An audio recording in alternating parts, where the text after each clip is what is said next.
Hey guys, welcome to another trail review. Today we're doing the Dry Pond Loop. This is another one that's off of the Mount Rose Highway and Timberline Road in the Mount Rose Wilderness. So please join me and let's get into it.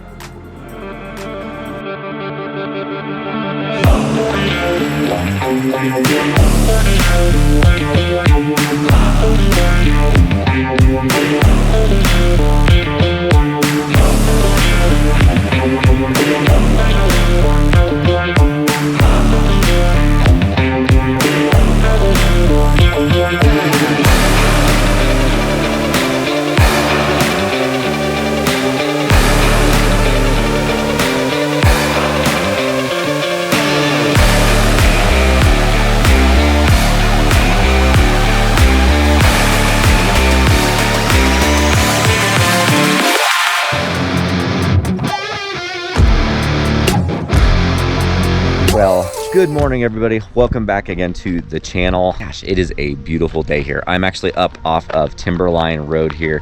Now, during the winter, you would probably definitely want a four-wheel drive or all-wheel drive vehicle if you were to come up here for a hike, but you don't need that during the spring and the summer to be able to park in this area here. This is just off Mount Rose Highway. This is about a mile-and-a-half drive in from the road. It is residential, so definitely make sure you just keep your speed down. That way we can still have great access to this area and get on the run. So today I am still wearing a pair of my Lowa ATR trail running shoes. I am wearing the Lowa Fortuxes today, so still doing some product reviews on that. It's one of 3 shoes in Lowa's new ATR series. So without further ado, let's get into it.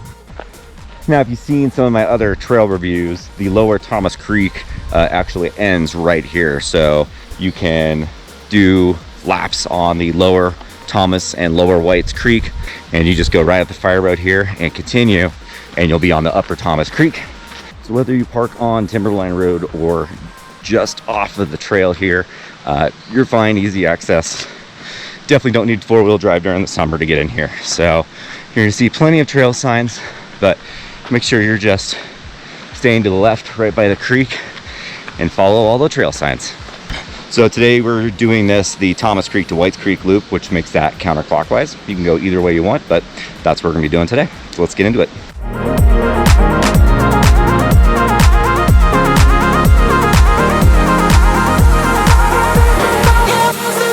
So one of the things about this trail is there's no motorized vehicles, but it's definitely like there can be a lot of traffic because you've got horseback riding, hiking, trail running, and mountain biking all available on this trail.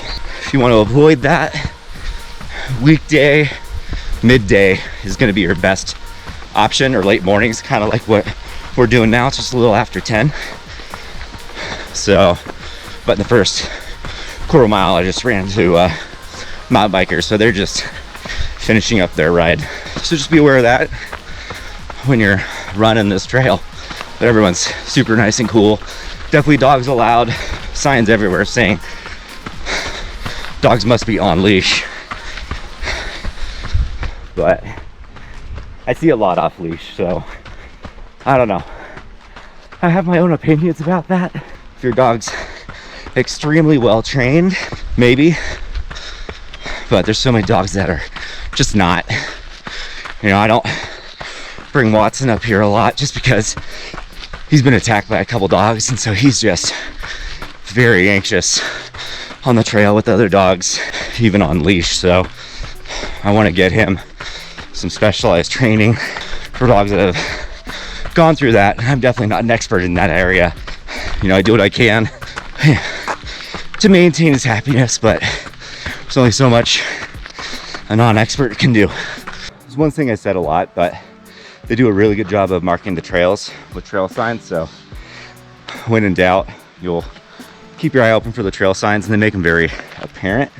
Look for the mountain bike tracks and footwear tread on the trail.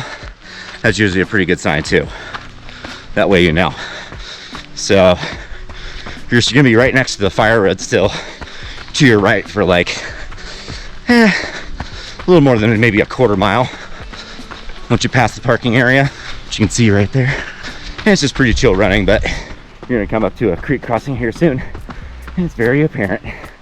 Usually this is dry by now, but with the winter we've had, it's just still moving along. And then you got the actual creek right next to us.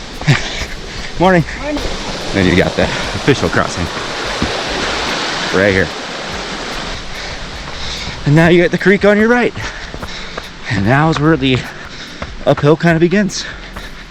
Now this trail isn't nearly as aggressive up and uphill as the Jones Creek to White Creek loop, whereas that's 10.5 miles and you're doing 2,500 feet in the first 3.5. So this should do like 1,000 feet total in 6.5. So this is definitely a more intermediate trail run, maybe beginner, just depends on obviously your skill level, what you're comfortable with, distance and elevation wise. As you notice, I didn't bring water with me on this one. 6.5 miles with 1,000 feet of elevation, and it's 70 degrees out right now. Not really worried about it. Pounded a bunch of water before I left the house, so we should be good.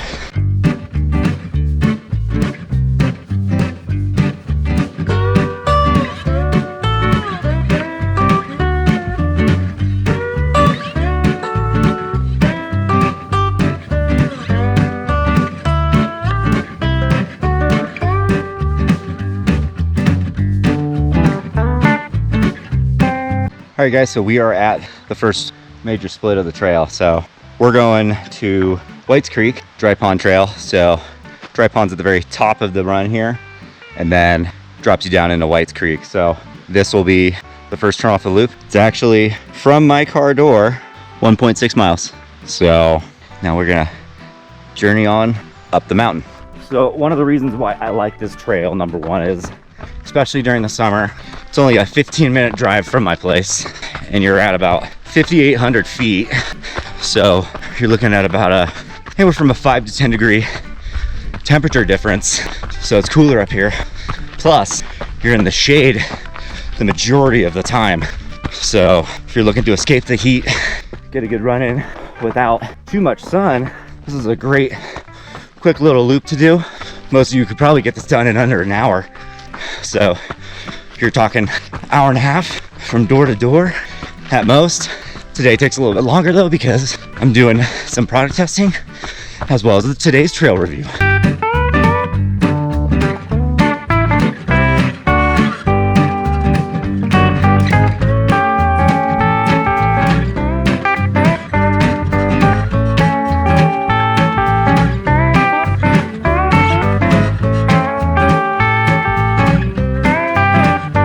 One thing I was gonna say about this trail is it's a really good trail for both mountain biking and trail running.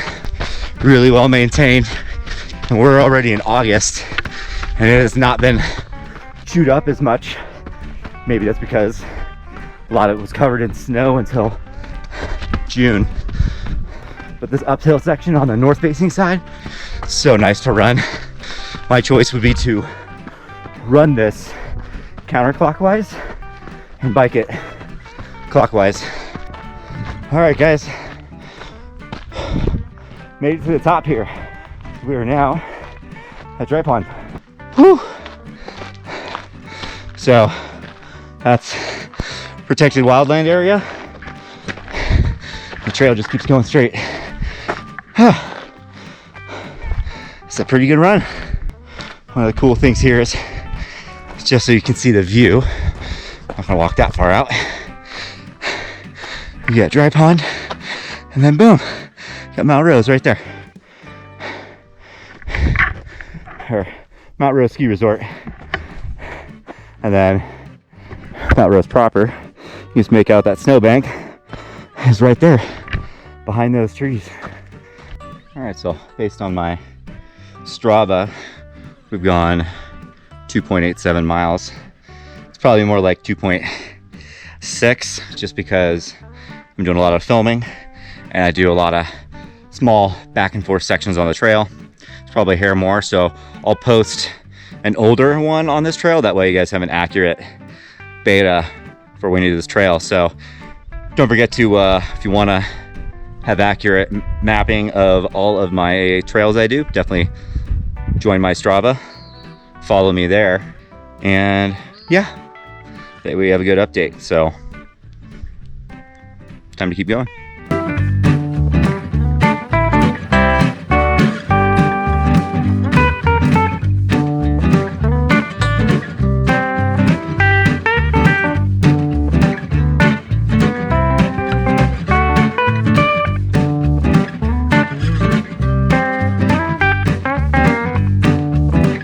So not long ago, I did a trail review on the Jones Creek Whites Creek Loop, which is actually back up behind me there. So you see Mount Rose proper, and you come straight down it, Church's Pond. It's right back in the lower notch there. We're just above that lower notch. That was a good run. So you can definitely see the altitude difference between where I'm at and where that is. You got another 1,000 feet of altitude right there you're gonna get. And now we're about to head down. I can actually hear the Whites Creek probably about 800 feet below me. So the northern slope, definitely a lot more sun exposure, which is pretty normal. Definitely don't get nearly as much tree growth, but there was a fire that came through here. Not sure how long ago, but you can definitely tell. So a lot of whatever was here got cleared out. So also got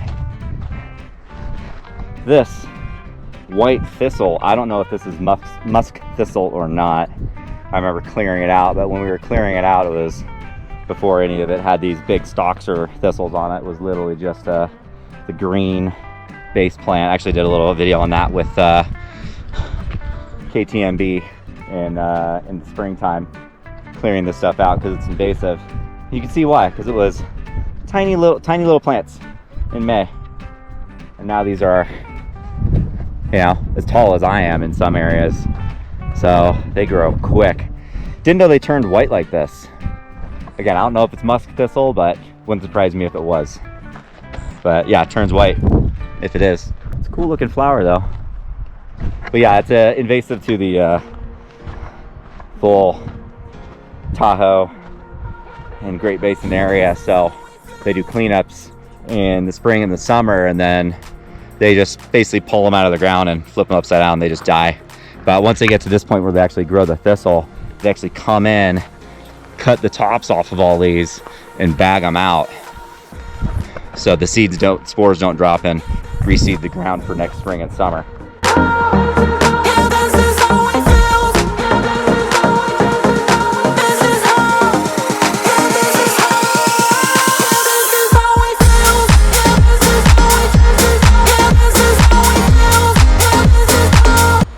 We just made the horseshoe turn here right by Whites Creek.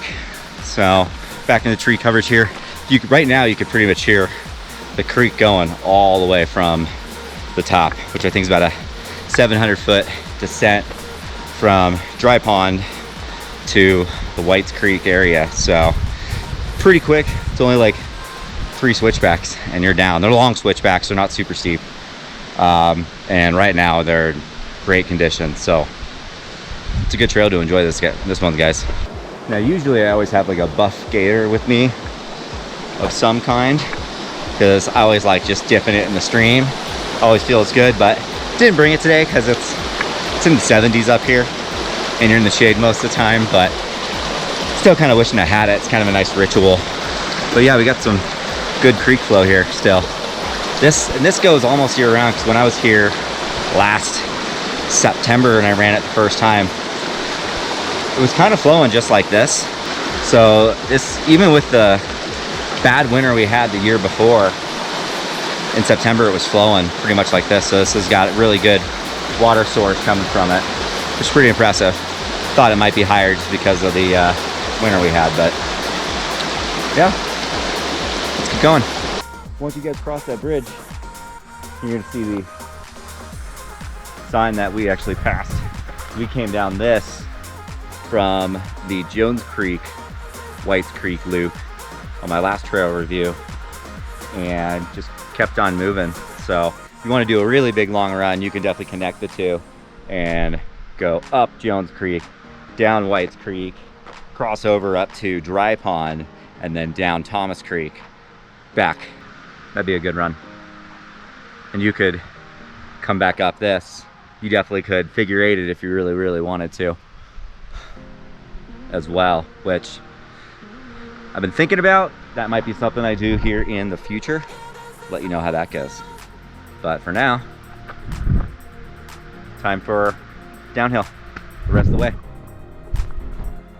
You can definitely see this got hit by excess water runoff during the spring. Good little trench that naturally dug through this whole area here, but they've done a really good job cleaning it up. Easy to run down. Definitely would prefer to mountain bike up this versus down because it's just a lot of off camber and not as clean. This is way more fun. And you're just pretty much gonna follow this Whites Creek almost all the way down back to the road.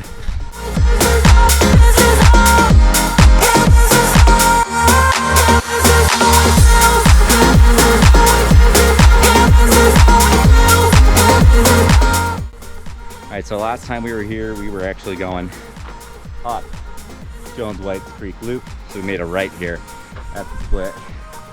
We're going all the way down Whites Creek, back down to Timberline Road. So just keep going straight and you can't miss it. Let's get after it. Now this lower section, even though it's relatively easy downhill running, it's not super steep, it gets really rocky at sections, so you're definitely going to want to pay as much attention as you can.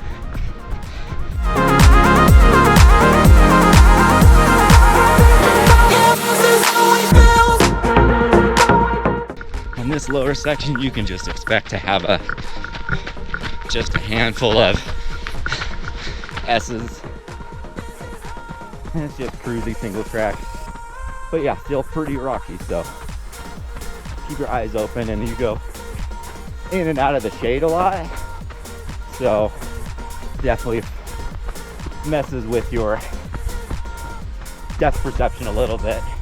Now this one section is definitely pretty rocky, whether you're going uphill or down. If you want to avoid that, rolling an ankle, you got the road right next to you that you can run down. And there's this one section where you're actually going to cross the road. If you're not looking for it, you might miss the trail. Which isn't a big deal because it's only like 200 yards long of single track that you'd be missing out on. But hey, why miss any? Now I'm assuming most of you know this, but if you don't, whenever you see branches going across trail like this and down below there, that means that's unauthorized trail, so it's usually put there by the Forest Service. That way this part of the landscape doesn't get disturbed, because they want to keep everybody on these designated paths. So if you see those, you know you're actually not on a designated trail. So avoid those and help us keep our wildlands wild. All right guys, so we just are off the trail here back onto road. So Timberline Road, just straight down to this way. So the rest we got it is some road running to do. Guys, well, we just made the last turn, so we are making a left right onto Timberline Road here, and we just got about a half-mile running to do on some nice smooth road. Well, it'll turn into dirt here pretty soon. Let's do it.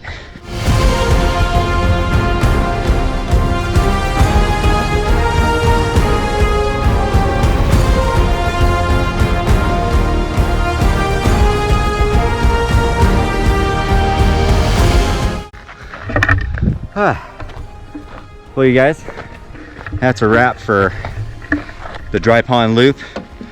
Let me know what you guys think in the comment section below.